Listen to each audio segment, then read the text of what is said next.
ইরানে হামলার জেরে মধ্যপ্রাচ্যে চলমান পরিস্থিতিতে ইরান, ইরাক, কুয়েত, সংযুক্ত আরব আমিরাত, বাহরাইন, কাতার ও জর্ডানের আকাশসীমা এখনো বন্ধ রয়েছে।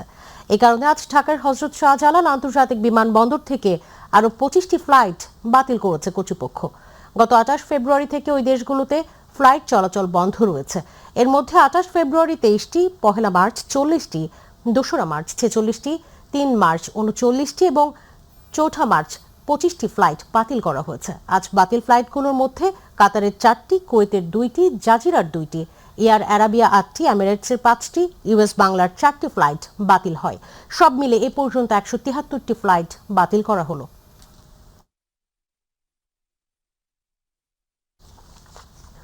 মধ্যপ্রাচ্যে চলমান সংঘাতে জ্বালানি সরবরাহ নিয়ে শঙ্কা থাকায় জ্বালানি সাশ্রয়ে ব্যক্তিগত গাড়ির পরিবর্তে গণপরিবহন ব্যবহার করার আহ্বান জানিয়েছেন বিদ্যুৎ, জ্বালানি ও খনিজ সম্পদ মন্ত্রী ইকবাল হাসান মাহমুদ টুকু।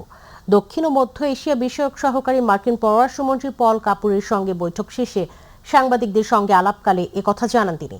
জ্বালানি মন্ত্রী বলেন, মধ্যপ্রাচ্যের চলমান সংঘাতে নিরবচ্ছিন্ন জ্বালানি সরবরাহ নিয়ে শঙ্কায় বাংলাদেশ। জ্বালানি সরবরাহ নিয়ে শঙ্কা শুধু বাংলাদেশের নয়, পুরো বিশ্বের। যাতে কোনো ডিজাস্টার না হয় সে ব্যাপারে সরকার সচেষ্ট আছে। পৃথিবীতে যখনই যেখানে যুদ্ধ হয়েছে, ইউক্রেনের পরে দাম বাড়ছে। ইউক্রেনটা একটা জায়গায় ছিল, এখন এটা তো একবারে মাঝখানে এখানে, এবং যারা জ্বালানি দেয় সবাই, সরবরাহ করে সবাইকে, সেখানে হচ্ছে। Naturally this crisis is bigger then Ukraine crisis. তো এটা তো বুঝতে হবে যে আমরা একটা বিরাট ক্রাইসিসের মধ্যে আছি, এবং সবাই যদি সহযোগিতা না করে তাহলে এই ক্রাইসিস থেকে উত্তরণ হওয়া খুব কঠিন। ক্রাইসিসটা তো বড়, তবে আমরা চেষ্টা করবো আমাদের কাজ হলে যাতে কম এর মধ্যে পার করে নিয়ে যায়। এখন অন্যান্য সংবাদ। পররাষ্ট্র মন্ত্রণালয়ের পররাষ্ট্রমন্ত্রী ডক্টর খলিলুর রহমান ও পররাষ্ট্র প্রতিমন্ত্রী শামা ওবায়দ ইসলামের সঙ্গে বৈঠক করেছেন যুক্তরাষ্ট্রের দক্ষিণ ও মধ্য এশিয়া বিষয়ক সহকারী পররাষ্ট্রমন্ত্রী পল কাপুর। সকাল 8:45টায় পররাষ্ট্র মন্ত্রণালয়ে আসেন পল কাপুর। বৈঠকগুলোতে রাজনৈতিক বোঝাপড়া, বাণিজ্য চুক্তির বাস্তবায়ন, দুই দেশের স্বার্থ সংশ্লিষ্ট বিষয়, মিয়ানমার ও রোহিঙ্গা সমস্যা, আঞ্চলিক ইস্যু, বিশেষ করে মধ্যপ্রাচ্যে চলমান পরিস্থিতি নিয়ে আলোচনা হয়। পরে বিদ্যুৎ জ্বালানি মন্ত্রী ইকবাল হাসান মাহমুদের সঙ্গে বৈঠক করেন পল কাপুর। মার্কিন বিনিয়োগের ক্ষেত্রে নন ট্যারিফ বাধা দূর করতে নতুন সরকারের প্রতি আহ্বান জানান পল কাপুর। এদিকে বাণিজ্য মন্ত্রী খন্দকার আব্দুল মুক্তাদির জানিয়েছেন, মার্কিন বাণিজ্য চুক্তিতে নেতিবাচক কিছু থাকলে দর কষাকষির সুযোগ আছে। আমাদের সাথে ওনাদের তো একটা চুক্তি হয়েছে কিছুদিন আগে। এছাড়াও বাংলাদেশ এবং মার্কিন যুক্তরাষ্ট্রের একটা বড় বাণিজ্যিক অংশীদারিত্ব আছে। আপনারা তো জানেন, আমাদের সর্বশেষ আর্থিক বছরেও মার্কিন যুক্তরাষ্ট্রে আমাদের রপ্তানির পরিমাণ ছিল $7.5 বিলিয়ন, এবং মার্কিন যুক্তরাষ্ট্র থেকে আমরা প্রায় $3.25 বিলিয়নের মতো আমদানি করি। তো এটি আমাদের একটা বৃহৎ বাণিজ্যিক অংশীদার, সিঙ্গেল দেশ হিসাবে, একক দেশ হিসাবে বৃহত্তম দেশ। তো সেই দেশের সাথে আমাদের অর্থনৈতিক সম্পর্ক, বাণিজ্যিক সম্পর্ক, আগামী দিনে বিনিয়োগের সম্পর্ক, আমাদের এখানকার ডিজিটাল ইনফ্রাস্ট্রাকচার ডেভেলপ করার জন্য তাদের সহযোগিতার বিষয়ে, এরকম অনেক গুরুত্বপূর্ণ বিষয় জড়িয়ে আছে দুই দেশের মধ্যে। এই সমস্ত বিষয় নিয়ে সাধারণ আলাপ হয়েছে। সচিবালয়ে আজ ব্যস্ত সময় পার করবেন প্রধানমন্ত্রী তারেক রহমান। সকাল 9:14 প্রধানমন্ত্রী সচিবালয়ে প্রবেশ করেন। সকালে প্রথমে প্রধানমন্ত্রীর সঙ্গে সাক্ষাৎ করেন আনসার ও ভিডিপির মহাপরিচালক। এরপর 5 বছরে 25 কোটি বৃক্ষরোপণ সংক্রান্ত সভা ও সেলের কার্যক্রমের সবশেষ অগ্রগতি পর্যালোচনা বৈঠকে যোগ দেন তিনি। পরে বন, পরিবেশ ও জলবায়ু পরিবর্তন বিষয়ক মন্ত্রী জানিয়েছেন, 25 কোটি গাছ রোপণের লক্ষ্য নিয়ে আগামী মে মাস থেকে সারা দেশে গাছের চারা লাগানো শুরু হবে। আর প্রতিমন্ত্রী শেখ ফরিদুল ইসলাম জানিয়েছেন, বৃক্ষরোপণ শেষে গার্মেন্টস সেক্টরের পরপরই কার্বন ট্রেডিংকে গুরুত্ব দিতে চায় সরকার। এরপর সুস্বাস্থ্যের বাংলাদেশ কর্মসূচি বাস্তবায়ন সংক্রান্ত সেলের সভা ও সবশেষ অগ্রগতি পর্যালোচনা বৈঠক এবং নির্বাচনী ইশতেহার কৃষক কার্ড চালুর বিষয়ে গঠিত কমিটির সভা ও সবশেষ অগ্রগতি পর্যালোচনা বৈঠকে যোগ দেন প্রধানমন্ত্রী। বৃক্ষরোপণ করব, সেটার পূর্ণ পরিকল্পনা কিভাবে করা যাবে, কারণ মে মাস থেকে আমাদের এই বৃক্ষরোপণ শুরু। তো আমরা চাচ্ছি যে এবছরই আমরা যেন 5 কোটি পূরণ করতে পারি, সেটা নিয়ে আমরা বিস্তারিত আলোচনা করছি, এর বাইরে আর কিছু নাই। প্লাস্টিকগুলো আমাদের দূষণ হচ্ছে, পাশাপাশি আমাদের এই যে ড্রেনগুলো ব্লক করতেছে, আমাদের জলবদ্ধতা তৈরি হচ্ছে। তো সুতরাং এইগুলো নিয়ে আমরা মন্ত্রণালয়ে আলোচনা করছি। সুতরাং দূষণ এবং জলবদ্ধতা সহ অন্যান্য যে ব্যাপারগুলো আছে এগুলো নিয়ে আমাদের ইন্টারনালি ডিসকাশন চলছে। আমরা হয়তো খুব অল্প সময়ের ভিতরে এটা ব্রিফিং করতে পারবো যে আমরা কী কর্মপরিকল্পনা নিচ্ছি এটাকে প্রশমিত করার জন্য বা এটাকে কমিয়ে আনার জন্য। মেকানিজম যেটা আছে সেটার মাধ্যমে আমাদের পূর্ণ, বিশেষ করে কোস্টাল যে এফরেস্টেশন হবে সেটা পুরোটাই যাতে আমরা কার্বন মার্কেটে আমরা বিক্রি করতে পারি বা ফরেন কারেন্সি আর্ন করতে পারি, সেটা আমাদের মাথায় আছে। দর্শক, এই মুহূর্তে সচিবালয়ে আছেন সহকর্মী ইউসুফ আলী, সরাসরি যুক্ত হচ্ছেন আমাদের সাথে। কিছুক্ষণ আগে প্রধানমন্ত্রীর সঙ্গে বৈঠক করেছেন কৃষি মন্ত্রণালয়ের কৃষি কার্ডের বিষয়ে। বৈঠক শেষে বের হয়ে আসছেন কৃষি মন্ত্রণালয়ের দায়িত্বে যারা আছেন, এখন কথা বলছেন। আমরা তার কাছ থেকে শুনবো। ইয়াসিন ভাই কথা বলছেন কৃষি কার্ডের বিষয়ে। আমরা একটু ওনার কাছ থেকে শুনতে চাইবো যে আসলে কার্ডের বিষয়ে কি সিদ্ধান্ত হয়েছে। ভোক্তা, কৃষি জমি, কৃষির পণ্য, ভ্যারাইটি সব কিছু যেন আমরা নিয়মতান্ত্রিকভাবে কৃষক পেতে পারে এবং গভর্নমেন্টের কাছে যেন সমস্ত তথ্য সঠিকভাবে আসবে। বিনামূল্যে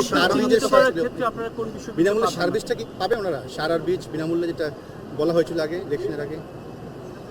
বিনামূল্যে সার বোধহয় প্রান্তিক কৃষকদের ব্যাপারে বা একেবারে গরিব কৃষকদের প্রশ্নে বোধহয় ছিল। এটা নিয়ে আজকে আমাদের আলোচনা হয়নি। আপনাদের কাছে কৃষক মানে কারা আসলে থাকবে এই পাইলট প্রজেক্টে? কৃষক হিসেবে কাদেরকে আপনারা চিহ্নিত করছেন? যারা উৎপাদনের সাথে জড়িত তারা। ঠিক আছে, কৃষক বলতে রিয়েল কৃষক। ধন্যবাদ। আপনি শুনছিলেন কৃষি কার্ড বিতরণের বিষয়ে কথা বলছিলেন। তারা যে পাইলট প্রকল্প রয়েছে সেই পাইলট প্রকল্পের মাধ্যমে তারা কৃষি কার্ড বিতরণ করবে এবং প্রান্তিক কৃষকরা যাতে সে কার্ডগুলো পায় সে বিষয়ে তারা প্রয়োজনীয় ব্যবস্থা নেবে এবং তারা নিজেরাই তদারকি করবে। তদারকি করে যাতে একেবারে তৃণমূল পর্যায়ে কৃষকদের যাদের কার্ড প্রয়োজন প্রাথমিক অবস্থায় তাদেরকেই দেওয়া হবে এবং খুব শীঘ্রই এটি চালু করা হবে বলে আমাদেরকে জানানো হয়েছে। তবে আজকে কিন্তু তারেক রহমান বেশ মোট 4টি বৈঠক করেছেন। এর মধ্যে সুস্বাস্থ্যের বাংলাদেশ নিয়ে একটি বৈঠক করেছেন এবং বৃক্ষরোপণ বিষয়ে আরেকটি বৈঠক করেছেন। এছাড়া সকালে আনসার ও ভিডিপির মহাপরিচালক এসেছিলেন, তিনি তারেক রহমানের সঙ্গে সৌজন্য সাক্ষাৎ করেছেন। এই 4টি বৈঠক করে তিনি বেশ কিছু নির্দেশনা দিয়েছেন, যেমন বৃক্ষরোপণের বিষয়ে, তেমনি কৃষক কার্ডের বিষয়ে এবং সুস্বাস্থ্যের বাংলাদেশ গঠনে কী করণীয় এবং এ নিয়ে যে সেলগুলো গঠন করা হয়েছে সেই সেলের কার্যক্রমের সবশেষ পরিস্থিতি তিনি জানতে চেয়েছেন এবং আগামী দিনে কীভাবে সামনের দিকে দ্রুত অগ্রসর হওয়া যায় সেই বিষয়গুলো নিয়ে প্রধানমন্ত্রী নির্দেশনা দিয়েছেন বলে সংশ্লিষ্ট মন্ত্রণালয়ের মন্ত্রী এবং প্রতিমন্ত্রীরা জানিয়েছেন। সচিবালয় থেকে এই ছিল আমার কাছে আজকের প্রধানমন্ত্রীর বৈঠকে যেসব সিদ্ধান্ত হয়েছে সে বিষয়ে তথ্য। ধন্যবাদ ইউসুফ। দর্শক, সচিবালয় থেকে সবশেষ আপডেট জানাচ্ছিলেন সহকর্মী ইউসুফ আলী। চাঁদাবাজ অস্ত্রধারী দাগী আসামিদের বিরুদ্ধে ঢাকা সহ সারা দেশে সাঁড়াশি অভিযান পরিচালনা করা হবে বলে জানিয়েছেন স্বরাষ্ট্রমন্ত্রী সালাউদ্দিন আহমেদ। বেলা 11টায় ডিএমপির ঊর্ধ্বতন কর্মকর্তাদের সঙ্গে মতবিনিময় সভা শেষে সাংবাদিকদের একথা বলেন স্বরাষ্ট্রমন্ত্রী। তিনি বলেছেন, ঢাকা থেকে শুরু হবে সারা দেশেই চাঁদাবাজ অস্ত্রধারী দাগী আসামিদের তালিকা করা হচ্ছে। নির্মোহ তালিকা করে অভিযান পরিচালনা করে তাদের আইনের আওতায় নিয়ে আসা হবে। তিনি আশাবাদ ব্যক্ত করে জনগণের উদ্দেশ্যে বলেছেন, সরকার প্রত্যাশা করে দেশের সব জনগণ সহযোগিতা করবে। সরকার খুব শীঘ্রই পরিকল্পনা অনুযায়ী কাজ করবে। যে আমরা খুব শিগগির দেশব্যাপী বিশেষ করে ঢাকা থেকে আমরা শুরু করব। আমরা চাঁদাবাজদের তালিকা প্রস্তুত করে সেই হিসাবে তাদেরকে আইনে আওতায় নিয়ে আসার ব্যবস্থা করব খুব শিগগির। যারা অস্ত্রধারী, সন্ত্রাসী, দাগী আসামি, যারা সমাজে বিশৃঙ্খলা সৃষ্টি করছে তাদের একটি তালিকা প্রণয়ন করা হচ্ছে। সেটা নির্মোহভাবে তালিকা প্রণয়ন করা হচ্ছে এবং আনবায়াস তালিকা প্রণয়ন করা হচ্ছে। সেটা আমরা স্ক্রুটিনি করে তাদেরকে আইনের আওতায় নিয়ে আসার ব্যবস্থা করব খুব শিগগির। এই দুইটা বিষয় আমরা অগ্রাধিকার ভিত্তিতে নিয়েছি।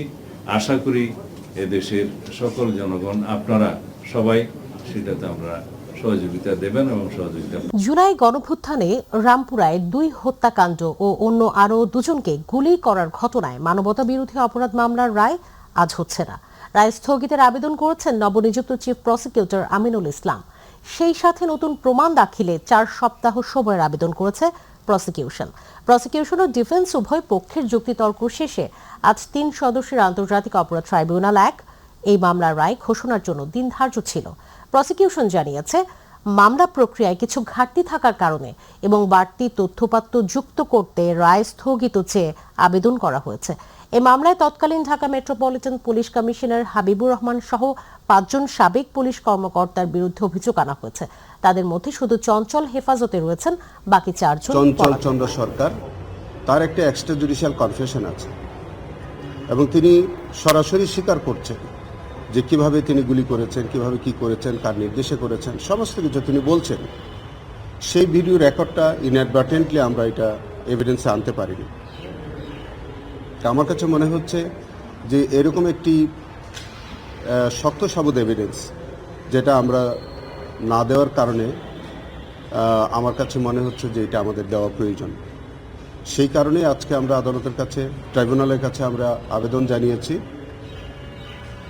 যে আমরা এই এভিডেন্সটা আনতে চাই, আমরা টেন্ডার করতে চাই। মাননীয় ট্রাইব্যুনাল হয়তো আমাদের আবেদন বিবেচনা করে হয়তো এটা একজন করতে পারেন বা কি করবেন এটা ট্রাইব্যুনাল এখনো সিদ্ধান্ত দেননি। বাংলাদেশের সম্প্রচার খাতকে আধুনিক ও তথ্য প্রযুক্তি নির্ভর করতে তথ্য সম্প্রচার মন্ত্রীর সঙ্গে বৈঠক করেছে বাংলাদেশ ব্রডকাস্টার অ্যাসোসিয়েশন বিবিএর একটি প্রতিনিধি দল।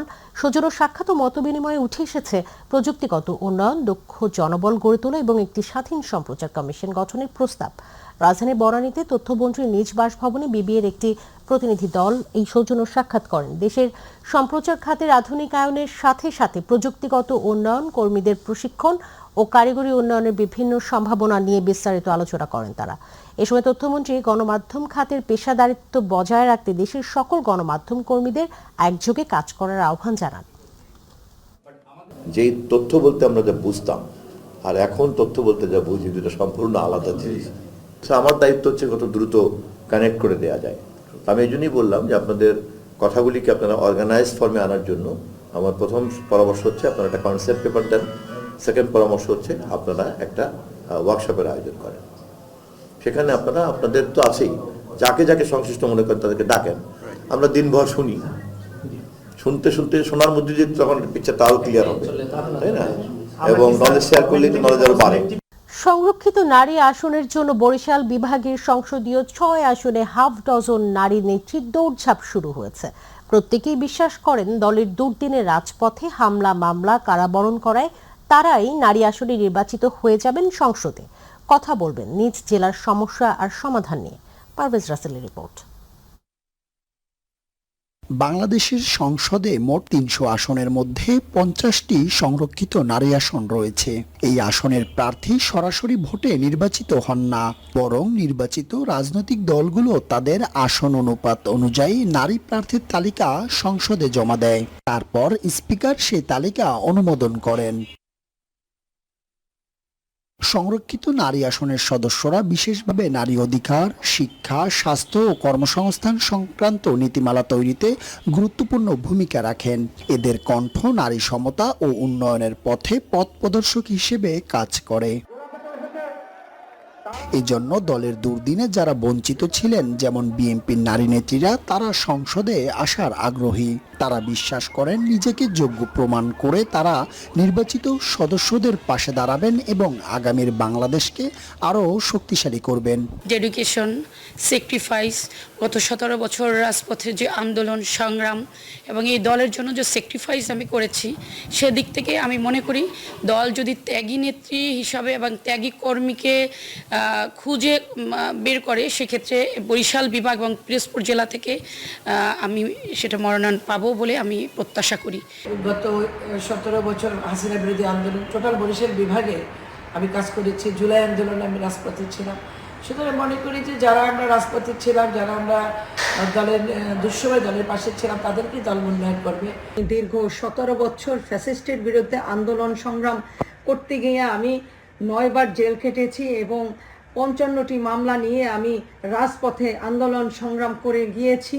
নির্যাতিত একজন কর্মী হিসাবে আমি দলের কাছে আমার প্রত্যাশা, আমার ত্যাগের দল আমাকে মূল্যায়ন করবে। এখানে আমাদের উপরে জুলুম, অত্যাচার, তারপরে গ্রেপ্তার, পুলিশের লাঠিচার্জ, সব কিছু উপেক্ষা করে আমাকে রাজপথেই থাকতে হয়েছে, আন্দোলন সংগ্রাম। সেই হিসেবে আমি মনে করি দল আমাকে মূল্যায়ন করবে। আমি বিগত দিনে যেভাবে আস্থা রেখে দলের প্রতি আনুগত্য স্বীকার করে আমার দায়িত্বগুলি পালন করেছি, সেভাবেই আমি নারীদের জন্য ওই সংসদে গিয়ে আমি তা সাহায্য সহযোগিতার মাধ্যমে আমি কাজ করে যেতে চাই। পারভেজ রাসেল, মাই টিভি, বরিশাল। পবিত্র ঈদ উল ফিতর উপলক্ষে ঘরমুখো মানুষের যাতায়াত নির্বিঘ্ন করতে ট্রেনের আসনের অগ্রিম টিকিট বিক্রির দ্বিতীয় দিন আজ পাওয়া যাচ্ছে আগামী 14 মার্চের ট্রেনের আসনের টিকিট। এবারও আন্তনগর ট্রেনের 7 দিনের অগ্রিম টিকিট বিশেষ ব্যবস্থায় বিক্রি করা হচ্ছে। যাত্রীদের সুবিধার্থে শতভাগ টিকিট অনলাইনে বিক্রি করছে বাংলাদেশ রেলওয়ে। সকাল 8টা থেকে অনলাইনে বিক্রি শুরু হয়েছে সব টিকিট। পাওয়া যাবে রেলওয়ের পশ্চিমাঞ্চলের সব আন্তনগর ট্রেনের আসনের টিকিট। অন্যদিকে দুপুর 2টা থেকে বিক্রি শুরু হবে পূর্বাঞ্চলের সব আন্তনগর ট্রেনের আসনের অগ্রিম টিকিট।